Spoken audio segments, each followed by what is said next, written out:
Many times in life, we praise and seek the Lord only in good times and often complain when things aren't going our way. But I will praise you always.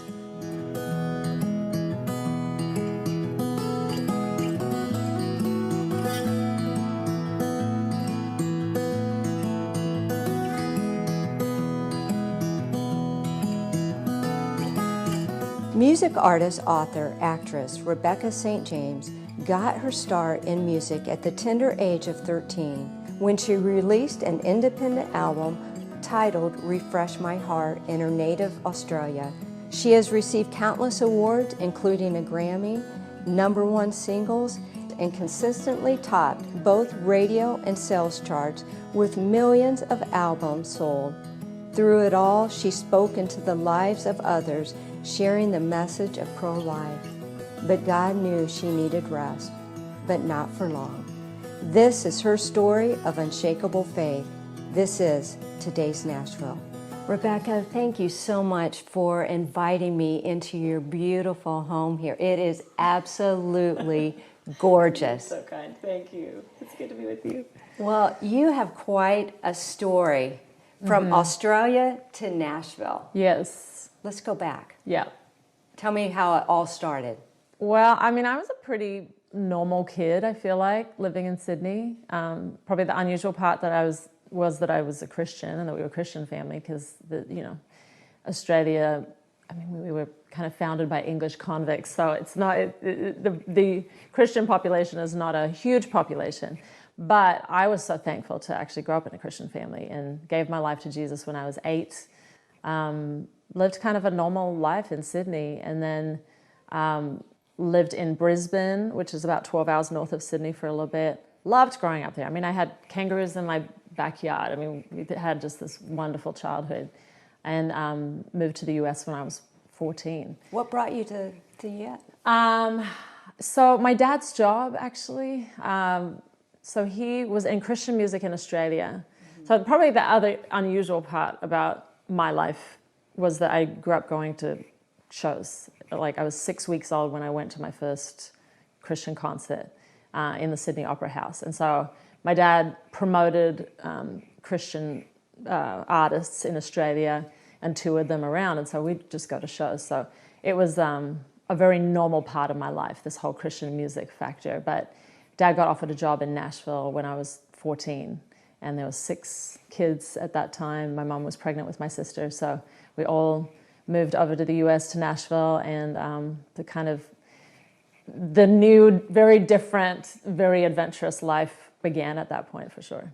Well, you started your career in Australia, right? A little bit. Okay. Just a little bit, yeah. So because I'd grown up around a lot of Christian artists, Carmen was actually one of the artists that I kind of got to know. He almost became like an uncle to me. He just treated me like a grown-up in a way, like very kindly, very, very respectfully. Did you meet him there or here in the States? Actually, yeah, Okay. in Australia. Okay. So my dad had toured him a few different times. So he asked me to tour with him when I was 13. So that was my first tour. Also did a worship album on my dad's record label in Australia. And yeah, that kind of began things. Was it something that you wanted to do as a little girl, or did it just come natural to you? I think music was one of those things where I felt like God would possibly lead me into it, but I didn't. It wasn't this overwhelming, I've just got to sing, I've got to be on the stage, passion on that level. I think when I was around 12, I gave my gifts and my talents to God, and I sensed that He might lead me into music, and that was around the time that things started to happen. So very soon after that was the Carmen tour. So I loved acting, though. That was probably one of the things that I wanted to do when I was little. So when you came to Nashville, then what happened to your career? Well, so I was still very, very young. I mean, we have a 7-year-old daughter now, and I'm thinking, man, I was just around double her age, when all this was happening. But so we moved to the US. My dad had this job, but a couple months after we moved, that job fell through. So we were on the other side of the world, felt called to be here as a family, but ended up not having any income, and 7 kids at that time. Did he think about moving back, or? We did, but it felt like kind of a dead end there. Like, I think my parents felt like we really were called to be in the US and needed to stick it out through the hard times. So we just prayed, for a car, food, money, sat on the floor. We didn't have any furniture in our house at that point, at the rental. Thankfully, the people that were renting to us were even gracious on rent. But we would just pray specifically for these needs and then see miracles happen. Groceries on our doorstep, people arriving with truckloads of furniture, checks come in the mail that would just pay for the rent. And I mean, for me as a teen, seeing that, I think it gave me something to sing about. So when Eddie DeGarmo from Forefront Records saw me sing at my church in Franklin, just down the road from here, and signed me soon after that, and I went full-time at 16, I actually had something to sing about because I'd seen miracles. I'd seen the power of God. So where did God take you from there? With a young career at 16, you exploded onto the scene. Oh, thank you.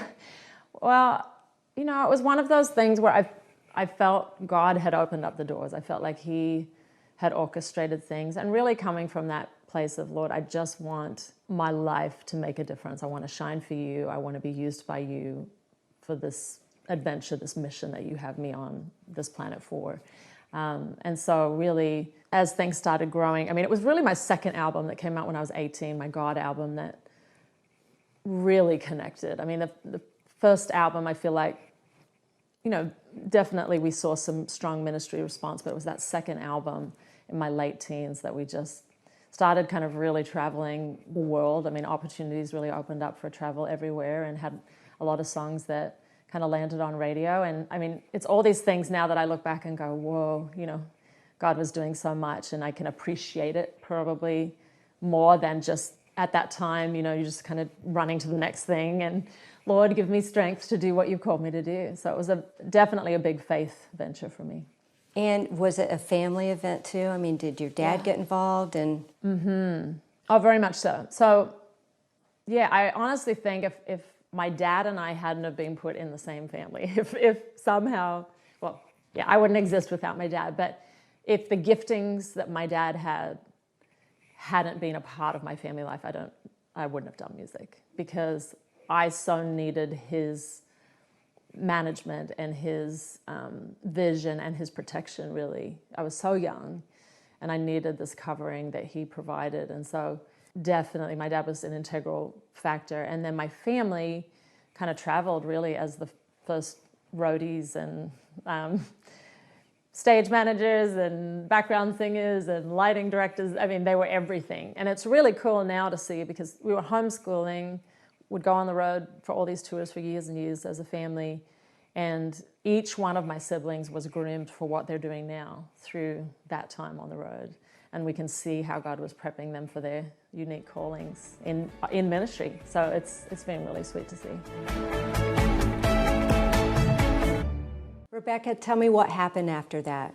You were 17, 18, your new album, your family were involved in your career and touring. Where did God take you from there? It was a long journey. I mean, really, especially starting so young, it was nearly 20 years of touring and making albums and being on the road. And I mean, we got to do experience some really amazing moves of God just around the world. I mean, getting to go to a lot of different European countries, even Eastern European countries, and Australia, New Zealand. I mean, we really got to see God at work all around the world in those years.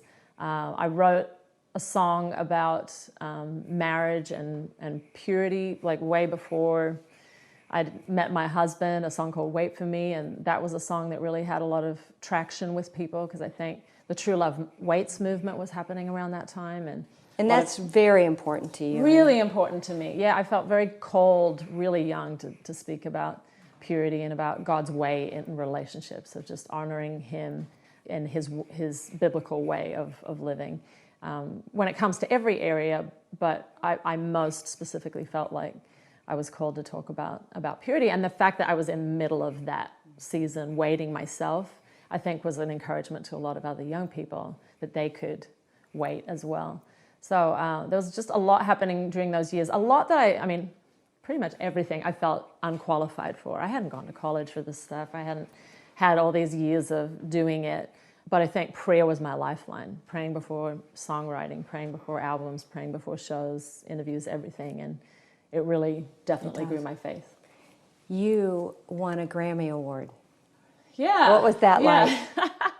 Extremely unexpected. Oh my goodness. I mean, we kind of knew, I kind of knew that night who was slated to win that, or who everybody thought would win the Grammy that year for my category. What was your category? Christian Rock Album of the Year, I believe. And so I was like so far away from the stage. I mean, I didn't think I would need to get out and go to the stage. And I mean, the dress I was wearing, if I had have had any idea that anybody would see it and that a picture would go everywhere for a little while there, I would have worn something very different. But yeah, it was surreal and amazing and how old were completely you? Surprising. Just about 20-ish, 20, 21.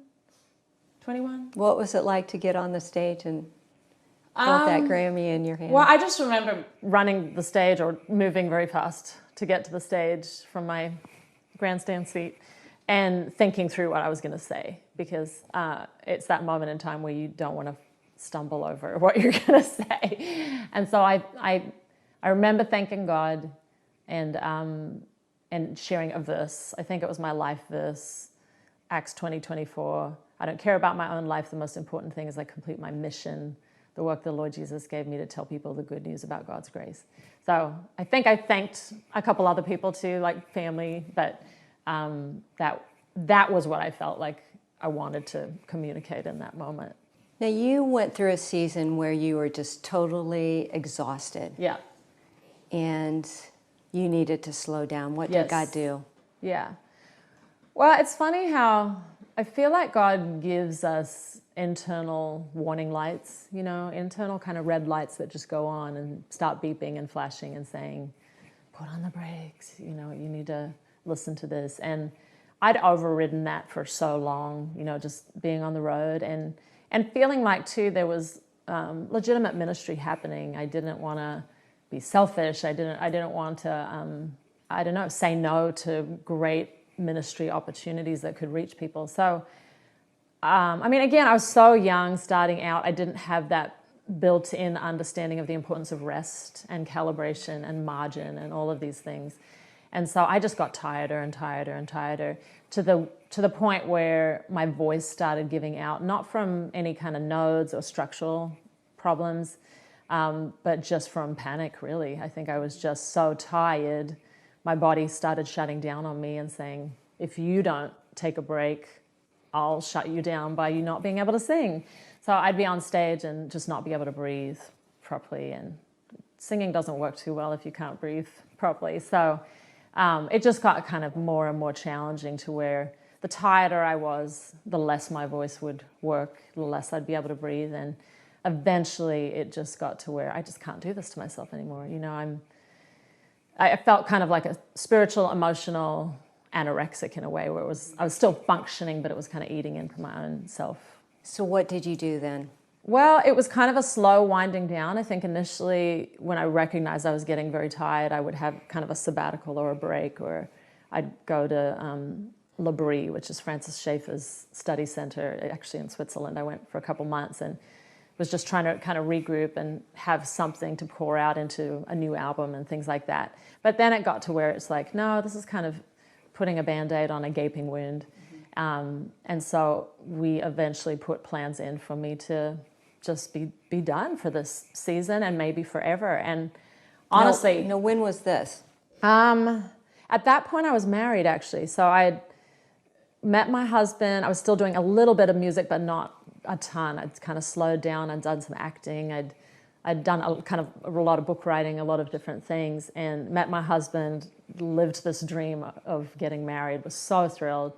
And it was really about a year in that I just felt, I want to protect this new married life. I want to pour all my energy into laying a foundation for our new little family.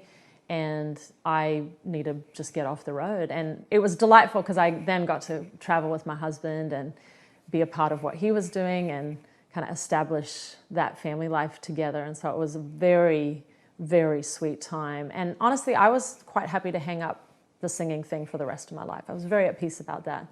And God did a lot in that time of quiet that was so rejuvenating and beautiful. So let's talk about your husband and your beautiful children. You have 2 girls and you just recently had a baby. Yes. So God just did so much in our little family, and I just feel so thankful for all that he redeemed of my dreams. And so we now have a 7-year-old Gemma, she's just a delight, very creative. A 3-year-old Imogen, who just is a little joy. She's our little love bug.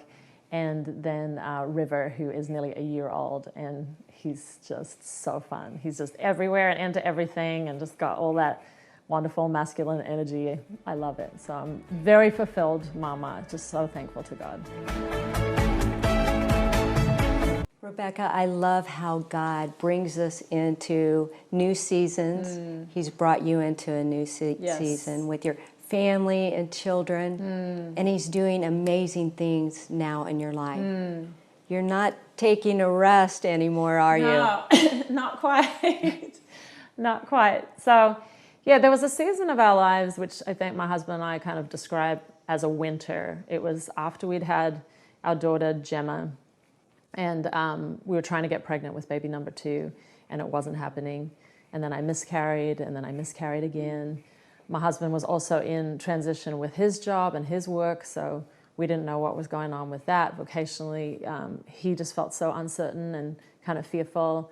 And then I was fearful because my body, this whole plan to grow our family was not happening, and very emotionally painful. So we felt like we were in this winter and kind of didn't know why or what was going on, and kind of all we knew to do was just really say, God, this hurts so, so bad. We feel like we're 3 feet under snow and just in the cold, in the dark. It's so challenging, but we trust you that you're doing something and that you will do something, even though we don't feel it right now. And I think just with what has been happening in the world in the last year and a half or a couple of years, I think a lot of people are feeling that way. Like, what is going on with my life? And it's so challenging. But God did a really amazing work in my heart a couple years into that season. So it was a long season for us. And really restored a lot of hope and life and encouragement in me. Kind of brought a new spiritual season to my heart and a spring to my heart. And then I fell pregnant with our daughter Imogen almost immediately. And so he started bringing spring to our circumstance. And it was just one of those very beautiful things. And in that time, God also called me back to music. And so a lot of my burnout just kind of fell away. And I'd done a lot of counseling too, but it was like he did a lot very fast while I was worshiping him in worship. So he called me back to music. So that was just 3 or 4 years ago now. And in that time, I've been working on a new album. I had a EP come out last year called Dawn, because I want to encourage other people too. If you're in a winter, hang on to Jesus. Trust him, that he's got good and beautiful and wonderful plans for your life, and he will redeem anything. He can redeem anything, and I know that from my story. What would you say to somebody that has lost a child? I think for every parent, that is probably about the worst thing that you can imagine, and I cannot fathom. If I go there in my head even, I'd cry, because I cannot fathom that agony. And I had a friend actually that went through that, and lost a 2-year-old, and I saw her recently and just kind of hugged her and cried with her. God is the only one, I feel like, that can really bring comfort and redemption and encouragement and hope from that kind of despair, because I think it's just my worst fear. But Well, I do know that he can redeem the agony of all of our lives. Like the Bible promises that he can work good from all. So I trust that. Yeah, and I was talking more about your miscarriages. Oh, and, yeah. just losing. Totally. Yeah. Well, and that was hard enough, I suppose. Yeah, if I project to a child that you know and have loved in real life, the agony must be even more. But I think for me, the miscarriages, it definitely was one of those, for a time, hope deferred makes the heart sick, the Bible says. And I think that was something that I felt. But on the other side of that now, I have a story to share, because he's brought hope and redemption to my life, and I can encourage others with that. Like the Bible says, we can comfort others with the comfort we've been given from God. And I love that. I love that I have a story of hope. And I know I'll go through other stuff that is challenging in my life, but I'm thankful that I can draw on the faith that I have because of going through the hard times and weathering those storms and coming through. Now, you are a huge advocate, pro-life advocate. Yes, absolutely. So important to you. So important. So I got the chance, it's over a decade now ago, of playing the lead role in a pro-life film. So I played an unmarried pregnant girl in What's this the movie. name? The film is called Sarah's Choice. And it was a real blessing for me. And then I got to travel and speak and sing at a bunch of pro-life events, fundraising events for pregnancy centers that support girls that were in the situation my character was in. And so I feel really, really thankful to have had that opportunity. And I love pregnancy centers. I love the hope that they're bringing to women that are in a situation that they find so challenging. They just need God's encouragement and support, and pregnancy centers are offering that. What would you say to somebody listening to you right now who is pregnant and is at that choice to keep or to end the life? We have 3 little miracles that bless my husband and me every single day that are just so magical and lovely. And I would just say, hey, bless your own life by protecting that life. It's just the most magical and beautiful thing, and a gift. And know that you can find support if you need support that you don't have from family or your community. A pregnancy center, there's hope lines that you can reach out to, and you can find the support that you need to choose life. Rebecca, tell me what's next for your life. So right now, I'm actually, I have been making new music for the last couple years actually, and just kind of creating worship songs that are kind of fresh versions of these songs that are brand new. I've been writing as well, that have been a joy to kind of see come to life, and now performing them. And so I have a song with my brothers called Kingdom Come, and that's been really sweet to partner with them. They're in a band called For King and Country. Yeah, some people know that, some people don't. It's interesting. We had the conversation driving down. A lot of people don't know. Yeah. They are your younger brothers, right? That's right. And so we partnered on the song, wrote it together, recorded it together, and it's been really sweet to partner in that way in this season of my life. And so we have this, the EP, the rest of the EP that we put out last year and is now coming out. It's been really sweet to kind of see that whole album get out to the people and have a chance to minister and share hope. Well, Rebecca, thank you so much for sharing your amazing faith. And I know God is going to continue to do great things in your life. Thank you. I appreciate it. My friend, are you going through a season? Just like Rebecca said, it may be winter, but spring is coming. and Jesus will never leave you nor forsake you. Take His hand so that you can share your story of unshakable faith that will give Him honor and glory. This is today's Nashville. This is faith.